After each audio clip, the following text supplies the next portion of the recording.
کہ جب میں نے آپ کو بتا دیا ہے کہ فراڈ کیا ہوتا ہے، فراڈ جو ہے وہ کیسے ہوتا ہے، تو اب سوال ہے کہ فراڈ سے بچے کیسے؟ تو سب سے پہلی بات ہے کہ جب بھی کوئی شخص آپ کے پاس ایک ایسی آفر لے کر حاضر ہو، ایک ایسی آفر لائے جو غیر حقیقی لگ رہی ہے، جو آپ کو جس پہ یقین نہیں آ رہا کہ یہ ایسے ہو سکتا ہے، تو فوری طور پر ایسی آفر جو ہے اس کو قبول نہ کریں، اس کا انکار کر دیں۔ یہ نمبر ایک، یہ ایک کامن سینس کی بات ہے۔ جیسے میں نے آپ کو بتایا کہ ایک شخص آپ کو کہتا ہے کہ آپ جی میرے پاس 1 کروڑ روپے جمع کرا دیں اور میں آپ کو ماہانہ 5 لاکھ روپے پرافٹ دوں گا، تو یہ ایک ناممکن بات ہے۔ کسی بھی کاروبار میں اتنا ماہانہ پرافٹ 1 کروڑ سے حاصل نہیں ہوتا۔ تو یقیناً جو ایک کامن سینس والا شخص ہے وہ اس قسم کی بات نہیں مانے گا اور وہ فوراً انکار کر دے گا۔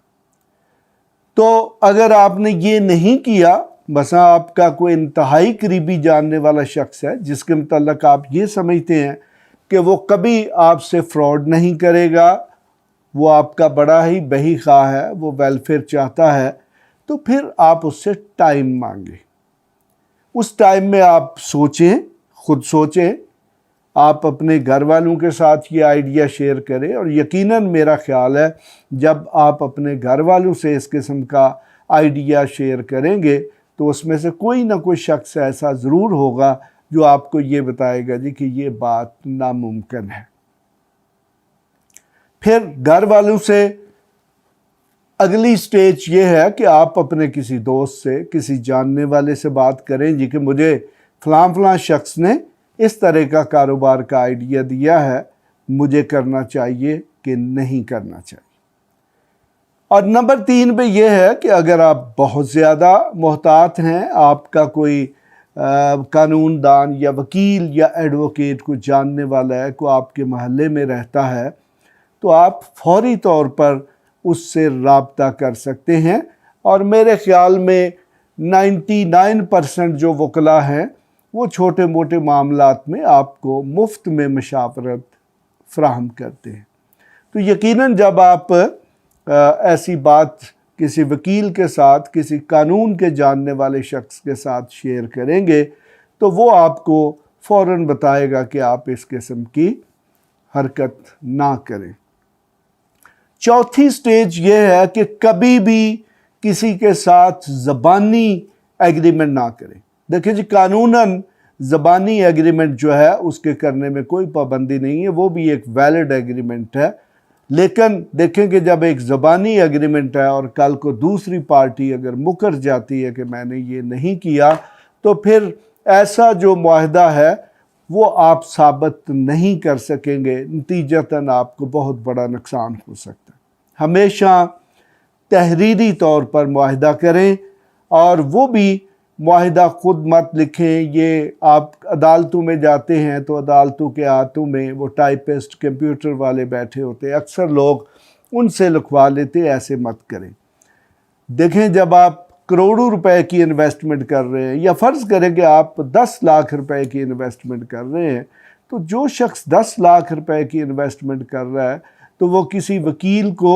2, 4, 5 ہزار یا 10 ہزار روپے دینے سے اس کو کوئی بہت بڑا نقصان نہیں ہوگا، لیکن اس مشاورت سے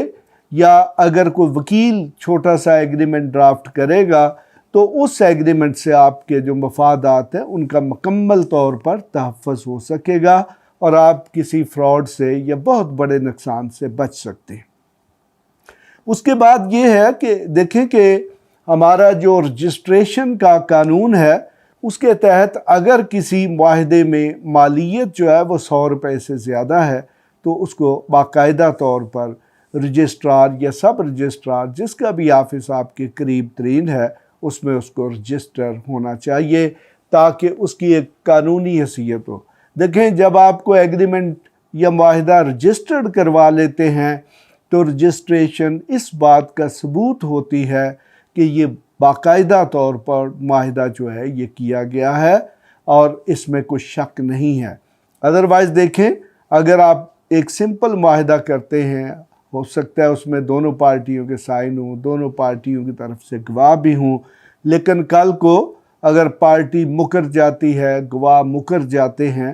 تو آپ کے لیے پھر وہی قانونی پیچیدگیاں ہوں گی کہ آپ کو ایسے معاہدے کو ثابت کرنے کے لیے بہت سے مشکلات کا سامنا کرنا پڑے گا۔ تو مقصد یہ ہے کہ اگر معاہدے کی مالیت 100 روپے سے زیادہ ہے تو آپ اس کو لازمی طور پر رجسٹر کروائیں۔ دیکھیں، اب بات بڑی سمپل سی ہے کہ اگر آپ 10 لاکھ روپے کی انویسٹمنٹ بھی کر رہے ہیں تو 10 لاکھ روپے کی انویسٹمنٹ کو محفوظ بنانے کے لیے اگر آپ کے 10 یا 15,000 روپے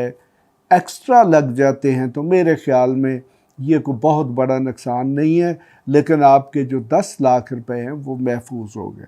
تو لیکن اگر آپ کی انویسٹمنٹ آج کل چونکہ 10 لاکھ روپے تو ایک بہت بڑی چھوٹی سی اماؤنٹ ہے، اگر آپ 50 لاکھ، 1 کروڑ، 2 کروڑ، 10 کروڑ کی انویسٹمنٹ کر رہے ہیں تو ایسی صورت میں آپ لازمی طور پر تحریری معاہدہ کریں اور اس میں جو اسٹیمپ پیپر ہے اس کو باقاعدہ طور پر طریقے سے خریدیں، بلکہ کوشش کریں کہ کسی قانون کے جاننے والے شخص یا کسی وکیل کی خدمات حاصل کریں، تو اس کو آپ جو تھوڑی سی فیس ادا کریں گے تو اس سے آپ کو بہت بڑا کاروباری فائدہ ہو سکتا ہے۔ تو جناب، میں نے آپ کو یہ 5-6 طریقے بتائے ہیں جن کی مدد سے آپ فراڈ سے بچ سکتے ہیں۔ تو اس لیے اس سے زیادہ بھی میں آپ کو